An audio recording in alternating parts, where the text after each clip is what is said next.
बड़ी अच्छी डिबेट्स हुई, बड़ी अच्छी बातें हुई। इससे पहले तो मैं इस हाउस में जब बात करता था, मैं ये महसूस करता था कि शायद ये सिर्फ एक डिबेट क्लब ही है, लेकिन मैं समझता हूं कि नहीं, अगर हम सियासतदान आपस में मूव फॉरवर्ड करना चाहें तो हम कर सकते हैं। लेकिन कुछ वजूहात ऐसी हैं जो कि हम कदम बढ़ा नहीं सकते। आज शेर अफजल मरवत साहब ने इस हाउस में अपनी ओपनिंग की।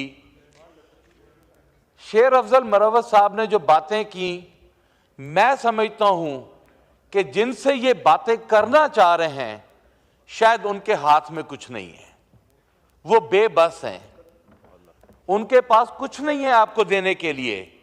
वो सिर्फ इस हाउस में आते हैं, बातें करते हैं, स्पीच करते हैं, तनकीद करते हैं और चले जाते हैं। वो खाली हो चुके हैं। यहां पर कहा गया कि जी एक कमेटी बनाई जाए हाउस में। मेरा यह सवाल है कि इससे पहले मरवत साहब एक कमेटी बन चुकी है, आपके इत्तला के लिए अर्ज है, आप कहीं पीछे जा रहे हैं। कॉन्स्टिट्यूशनल, जिसके खुर्शीद अहमद शाह साहब को चेयरमैन बनाया गया, वो क्यों कमेटी बनाई गई थी? वो उस दिन इसलिए कमेटी बनाई गई थी कि इस ईवान बाला में, जो कि ईवान बाला मेरा भी है, चेयरमैन साहब आपका भी है, उस तरफ बैठी हुई बेंचेस का भी है, इस तरफ का भी है, इस ईवान बाला में रात की तारीखी में घुसकर 10 अरकान असेंबली को रुस्वा करके, मार पीट कर, गिरफ्तार कर लेकर गए थे। और अगले दिन यहां पर स्पीकर साहब ने खुद अपनी चेयर पर बैठकर कहा था कि मुझे लगता है कि ऐसा ना हो कि मुझे कुछ सोचना पड़ जाए। और हम सब ने स्पीकर साहब से कहा कि आपने ये बात आइंदा नहीं करनी। बिलावल भुट्टो साहब आए, यहां पर एक कमेटी कॉन्स्टिट्यूट की गई और वो कमेटी का मकसद था कि सबसे पहले इंटेरोगेट किया जाए, सबसे पहले इस बात के हकायक को सामने लेकर आया जाए कि वो कौन लोग थे जो रात की तारीखी में इस ईवान में घुसे और इस ईवान बाला से वो लोग एमएनएस को लेकर चले गए। ये शर्मिंदगी की बात थी। हम भी नहीं चाहते कि चेयर शर्मिंदा हो, हम भी नहीं चाहते थे कि स्पीकर साहब शर्मिंदा हो, लेकिन कमेटी बनी थी। कोई एक मीटिंग ही इस पर बुला लेते। कोई एक मीटिंग नहीं बुलाई गई जनाब चेयरमैन साहब, और उल्टी वो 26वीं आईनी तरमीम उसमें लाकर हकायक जो जिस मकसद के लिए कमेटी बनाई थी उसको दफन करके 26वीं आईनी तरमीम जो है वो हमारे पल्ले डाल दी गई। जनाब स्पीकर साहब, अगर ये हुकूमत संजीदा हो बातचीत करने पर, तो जिस दिन इस ईवान में हम लोगों ने हलफ लिया था, हमने सबसे पहले एक तकाजा किया था कि जनाब स्पीकर साहब 9 मई के ऊपर जुडिशियल कमीशन बनाया जाए। मीडिया टॉक्स में बैठकर यह तकाजा किया गया था। इस ईवान में बैठे हुए तमाम सरकार की जानिब एमएनए बैठक को तकाजा किया गया था कि 9 मई जो कि सिर्फ और सिर्फ इस्तेमाल हुई है पॉलिटिकल विक्टिमाइजेशन के लिए, वो इस इलेक्शन में हमारे मुखालफिन को जताने के लिए इस्तेमाल हुई। झूठे मुकदमात बनाए गए, हमारे दोस्तों को इन्वॉल्व किया गया, हमारी फैमिलीज को इन्वॉल्व किया गया, पूरे पंजाब भर में क्रैकडाउन किया गया। सिर्फ और सिर्फ मकसद यह था कि पाकिस्तान तहरीके इंसाफ को इलेक्शन हराया जाए, दहशतगर्द बनाया जाए, दहशतगर्द तंजीम बनाया जाए। लेकिन जनाब स्पीकर, मैं पाकिस्तान की अवाम का शुक्रिया अदा करता हूं कि इमरान खान ने उन्हें ऐसा शऊर दे दिया है कि उन्होंने बंद डब्बों में जाकर जब मोहरें लगाई और बताया कि 9 मई का आपका बयानिया 8 फरवरी को हमने दफन करके इस ईवान में भेजा। जनाब स्पीकर, इस ईवान में आकर हमें कौन सी इज्जत मिल गई, कौन सी ऐसी तकरीम मिल गई? जब हम बात करते हैं, कहते हैं कि जी आपके दौर में यह हुआ, आपके दौर में यह हुआ। यह उस वक्त कहा जाता है जब आगे बढ़ने का आपका मकसद ना हो, क्योंकि आपको तो यह सारा कुछ दिया गया है, आप लेकर नहीं आए। फॉर्म 47 पर हम चीख चीख कर मर गए कि जुडिशल कमीशन बनाए, हमारी एक नहीं सुनी गई। 9 मई पर हमारी एक नहीं सुनी गई। जनाब स्पीकर, 26 तारीख को यहां पर गोली चली। मैं हल्फन कहता हूं, उस रात खवातीन, बच्चे, यकीन करें, लोगों को खाना खिला रहे थे, पानी पिला रहे थे। जो यहां काफला आया था, उस काफले के होस्ट थे, उस काफले पे गोली चली, कत्लो गारत हुई, लोगों को मारा गया। हमें कहते हैं कि फिगर, आप कोई 278 कहता है, कोई आपकी अपनी जमात के लोग कहते हैं कि हां गोली चली, हां मारा गया।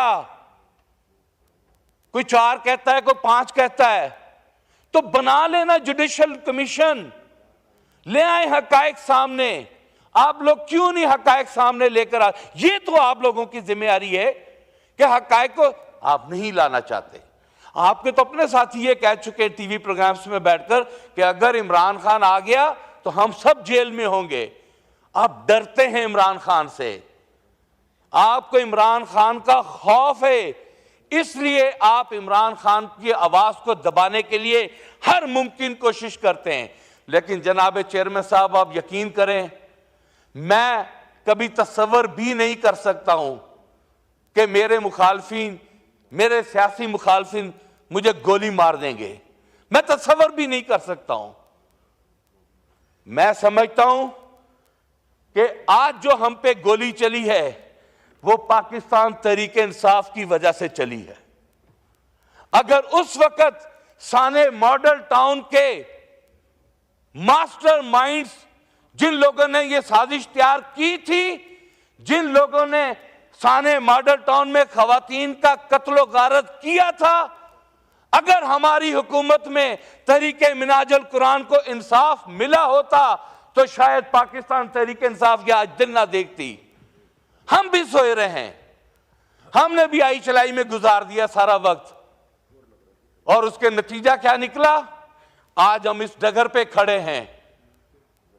आज हम इस डगर पे खड़े हैं कि यकीन करें, समझ में नहीं आता दोस्त कौन है, दुश्मन कौन है। हमें पाकिस्तान को आगे लेकर जाना है, पाकिस्तान को आगे लेकर जाना है।